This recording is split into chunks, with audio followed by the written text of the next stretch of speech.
Welcome back to my channel. আশা করি বন্ধুরা তোমরা সবাই খুব ভালো আছো আর আমরাও খুব ভালো আছি। আজকে তোমাদের কাছে নিয়ে চলে এসেছি একটা নান পরোটা রেসিপি, যেটা তেল ছাড়া জলে ভাজা, আর যেটা হবে খুব নরম তুলতুলে আর খুব সফট। আর এটা খেতে কিন্তু অসম্ভব সুন্দর খেতে। আমরা এখন অনেকেই তেলটা অ্যাভয়েড করেছি, তেল খেতে পছন্দ করি না, তাদের জন্য কিন্তু এই রেসিপিটা খুব ভালো। আর তেল দেওয়া জিনিস খেলে তো আমরা সবাই ভাবি যে নিজের শরীর, স্কিন, তারপরেতে বিভিন্ন রকম প্রবলেম দেখা যায়। সেই জন্য আজকে আমি তেল ছাড়া জল দিয়ে এই পরোটা রেসিপি নিয়ে হাজির হয়ে গেছি। আর এটা কিন্তু দেখতেও সুন্দর আর খেতেও সুন্দর। রাত্রে ডিনারে কিংবা সকালে ব্রেকফাস্টে কিংবা বাচ্চার টিফিনে তোমরা যখন খুশি তৈরি করতে পারো। আর এটা তৈরি করতে একদম এমন কিছু বেশি উপকরণ লাগছে না, এটা কিন্তু খুব কম উপকরণ দিয়ে তৈরি হয়ে যায়। চলো, এটা তৈরি করতে বেশি সময় লাগছে না, আর এটা খেতেও কিন্তু বেশি জিনিসপত্র লাগার দরকার নেই। এটা একটু আলুর দম কিংবা চিকেন কষা, তার সঙ্গে যদি একটু মিষ্টি হয় তাহলেই কিন্তু জমে যাবে রাত্রে ডিনার। এখানে দেখো আমি 1 বাটির মতন দই নিয়েছিলাম। দইটাকে আমি জল ঝরিয়ে নিয়েছি, দিয়ে আমি 1/2 বাটি দই পেয়েছি। দইটাকে আমি ভালো মতন করে চামচ দিয়ে একটু ঘেটে নেব, যাতে পুরোটা স্মুথ হয়ে যায়। এবার আমি ওর মধ্যে দেব বেকিং সোডা আর বেকিং পাউডার। অল্প একটু 1/2 চামচের মতন বেকিং সোডা দিলাম আর 1/2 চামচের মতন বেকিং পাউডার দিলাম। যেহেতু এখানে আমার 1/2 কাপ আমি দই নিয়েছি, জল ঝরানো দইটা নিয়েছি, দিয়ে ভালো মতন করে আমি মিক্সড করে নেব। তোমরা চাইলে এটা ইস্ট দিয়েও করতে পারো, ইস্টটা থাকেনি বলে আমি বেকিং সোডা আর বেকিং পাউডার দিলাম। আর ওর মধ্যে পরিমাণ মতো নুন আর অল্প একটু চিনি গুঁড়ো দিলাম।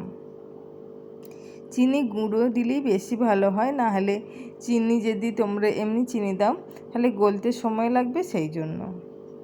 এবার আমি অল্প একটু তেল দিলাম। তেলটা দিয়ে সমস্ত জিনিসগুলো আমি ভালো মতন করে মিশিয়ে নেব। তেল, দই, চিনি, বেকিং সোডা, বেকিং পাউডার সমস্ত কিছু মিশে গেছে। এবারে আমি ওখানে নেব 500 গ্রামের মতন ময়দা। ময়দাটা আমার ভালো মতন করে চেলে নেওয়া আগে থেকেই ছিল।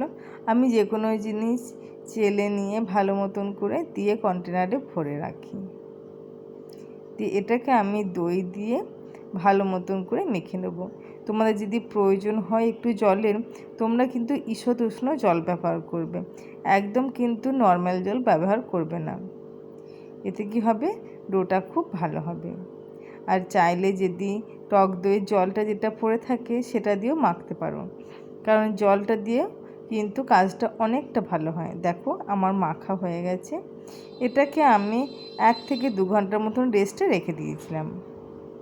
ব্যাস, এবারে আমি চলে এসেছি। দেখো অনেকটা ফেপে গেছে, বুঝতেই পারছো। আর জিনিসটা কিন্তু নরম আর খুব সুন্দর স্মুথ একটা ডো তৈরি হয়েছে, যেমন আমরা নান পরোটার ডো তৈরি করি ঠিক তেমন। এবারে আমি একটু ভালো মতন করে এটাকে থেসে নেব, দিয়ে ওর থেকে আমি আস্তে আস্তে লেচিগুলো তৈরি করতে আরম্ভ করে নেব। দেখো পুরোটা আমার ভালো মতন করে ঠাসা হয়ে গেছে, তবু আর একটু থেসে নিই। যখন দেখবে ময়দা ভালো মতন করে মাখা হয়ে যায়, তখন সেটা দেখলেই বুঝতে পারা যায়। এবার আমি ওর থেকে একটু বড় বড় করে লেচিগুলো তৈরি করে নেব। এটা কিন্তু খুব পাতলা লুচির মতন বেললে হবে না, একটু মোটা করে বেলতে হবে, না হলে তোমার ভেতরে যে ফাঁপা জিনিসটা সেটা তুমি পাবে না। দেখো আমি এইভাবে সমস্ত লেচিগুলো তৈরি করে নেব।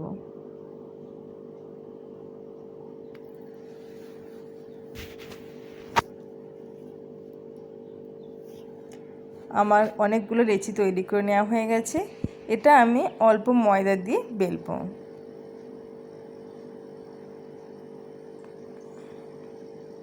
ভালো মতন করে গোল করে আমি বেলে নেব।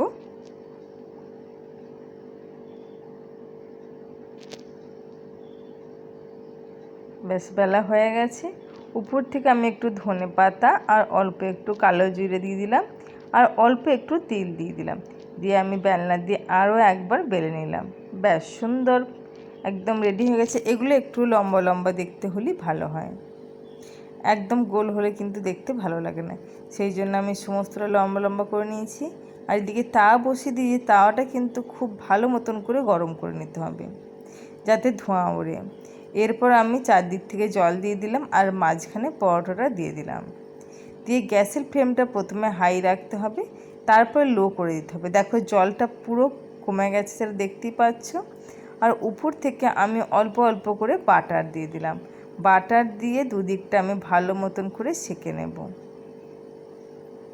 তাহলে দেখো সুন্দর একদম রেডি হয়ে যাবে। এইভাবে আমি সমস্ত পরোটাগুলো রেডি করে নেব। দেখো দেখতে কেমন সুন্দর লাগছে না?